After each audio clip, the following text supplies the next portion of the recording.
छू ले आसमां ज़मीं की तलाश न कर, जी ले ज़िंदगी खुशी की तलाश न कर, तकदीर बदल जाएगी खुद ही मेरे दोस्त, मुस्कुराना सीख ले वजह की तलाश न कर। दोस्तों बहुत बहुत स्वागत है आपका अपने यूट्यूब चैनल कलाम जीएस एकेडमी में। दोस्तों आज की इस वीडियो में ज्योग्राफी के एक और महत्वपूर्ण टॉपिक को हम डिस्कस करेंगे, जिसमें आज हम विश्व की प्रमुख नदियों के महत्वपूर्ण प्रश्नों को सोल्व करेंगे। तो दोस्तों यदि आप किसी भी कंपटीशन से संबंधित तैयारी कर रहे हैं तो ये वीडियो आपके लिए काफ़ी महत्वपूर्ण होगा। तो आज का हमारा पहला प्रश्न है, विश्व की सर्वाधिक विश्वासघाती नदी किसको कहा जाता है? तो दोस्तों विश्व की सर्वाधिक विश्वासघाती नदी हुआंगो नदी को कहा जाता है। चलिए दोस्तों आप मुझे कमेंट के बताइए कि भारत की सबसे विश्वासघाती नदी किसे कहते हैं। देखिए दोस्तों अगर बात करें हुआंगो नदी की तो ये चीन में बहती है और इसे पीली नदी के नाम से भी दोस्तों जाना जाता है। हमारा नया प्रश्न है, निम्नलिखित में से कौन सी नदी मकर रेखा को 2 बार काटती है?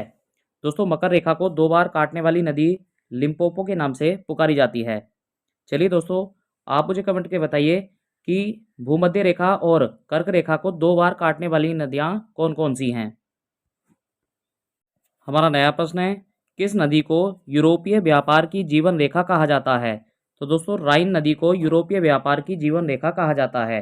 देखिए दोस्तों राइन नदी की अगर बात करें तो ये फ्रांस और स्पेन की सीमा को भी बनाती है। दोस्तों इसे कोयला नदी के नाम से भी पुकारा जाता है। चलिए दोस्तों आप मुझे कमेंट करके बताइए कि गुजरात की जीवन रेखा किस नदी को कहा जाता है। दोस्तों हमारा नया प्रश्न है, महाबली गंगा किस देश की सबसे बड़ी नदी है? तो दोस्तों श्रीलंका की ये सबसे बड़ी नदी है। चलिए दोस्तों आप मुझे कमेंट करके बताइए कि भारत की सबसे बड़ी नदी कौन सी है। दोस्तों हमारा नया प्रश्न है, बांग्लादेश में किस नदी को पद्मा के नाम से जाना जाता है? तो दोस्तों गंगा नदी को ही बांग्लादेश में पद्मा के नाम से जाना जाता है। देखिए दोस्तों अगर बात करें गंगा नदी की तो गंगा नदी कुल मिलाकर के 2 देशों में प्रवाहित होती है। भारत में इसे गंगा के नाम से भगीरथी के नाम से पुकारा जाता है, जबकि बांग्लादेश की अगर बात करें तो इसे पद्मा के नाम से पुकारा जाता है।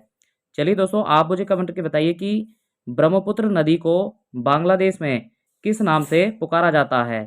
साथ ही साथ दोस्तों आप मुझे कमेंट करके बताइए कि गंगा और ब्रह्मपुत्र नदियों के द्वारा बनाए गए डेल्टा को किस नाम से पुकारा जाता है।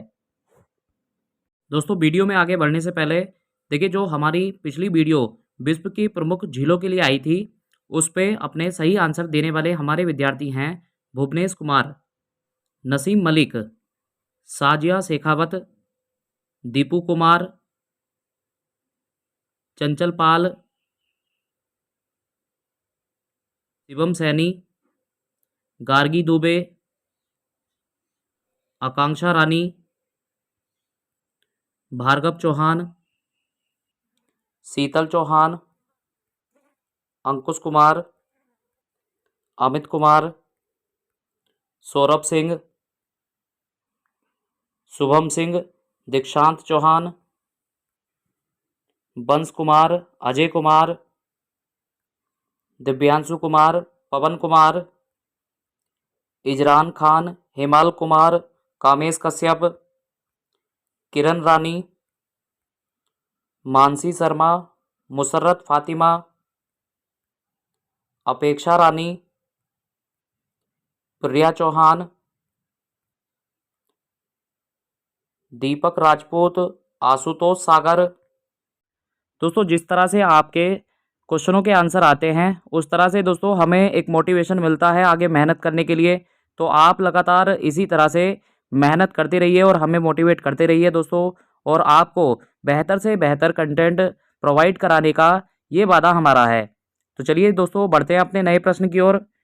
हुआंगो नदी किस में गिरती है? तो दोस्तों हुआंगो नदी पीला सागर में गिरती है। पीला सागर की अगर बात करें दोस्तों ये चीन में पड़ता है। देखिए पीले सागर का जो रंग है दोस्तों पानी का वो पीले रंग का है, क्योंकि हुआंगो नदी के द्वारा बहाकर लाए गए मिट्टी के लोएस कणों के कारण से इस जल का रंग पीला हो गया है और इसी वजह से इसको पीला सागर के नाम से दोस्तों पुकारते हैं। हमारा नया प्रश्न है, कौन सी यूरोपीय नदी ब्लैक फॉरेस्ट से निकलकर काला सागर में गिरती है? तो दोस्तों इस प्रश्न का सही आंसर है डैन्यूब नदी। हमारा नया प्रश्न है, ओब नदी किस में गिरती है? तो दोस्तों ओब नदी की बात करें तो ये आर्कटिक सागर में गिरती है।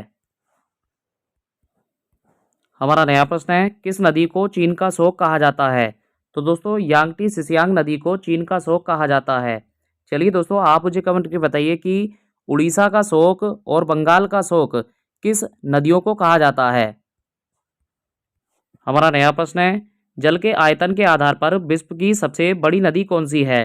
तो दोस्तों लंबाई की अगर बात करें तो लंबाई के आधार पर नील नदी सबसे बड़ी है, लेकिन यदि अगर आयतन के आधार पर बात करें तो दोस्तों अमेजन नदी सबसे बड़ी नदी है।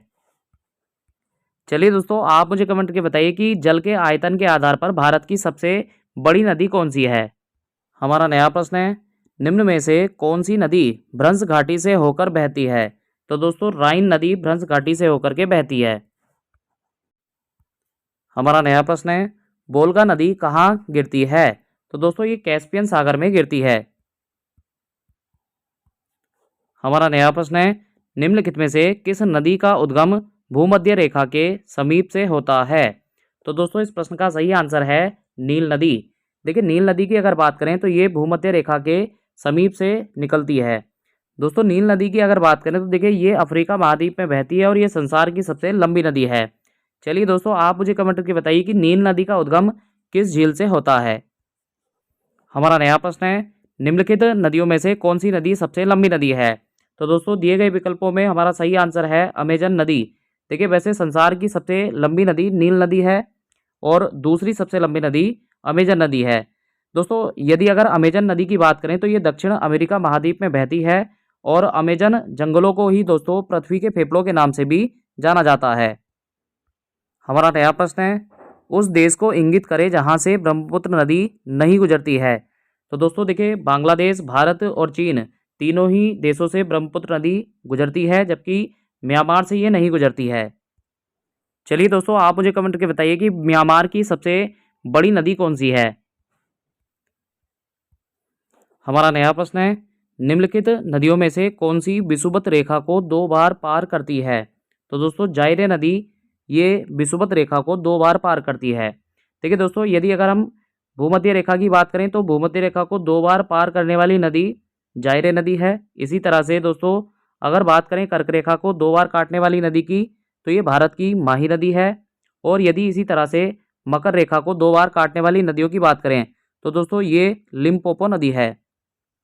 हमारा नया प्रश्न है, किस सभ्यता को नील नदी का वरदान कहा जाता है? तो दोस्तों मिस्र सभ्यता को नील नदी का वरदान कहा जाता है। देखिए नील नदी को मिस्र सभ्यता का पालना भी दोस्तों कहा जाता है। चलिए दोस्तों आप मुझे कमेंट करके बताइए कि चीन की सभ्यता का पालना किस नदी को कहा जाता है?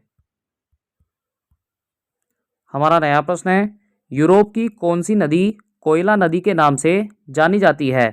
तो दोस्तों यूरोप की राइन नदी को कोयला नदी के नाम से भी पुकारती है।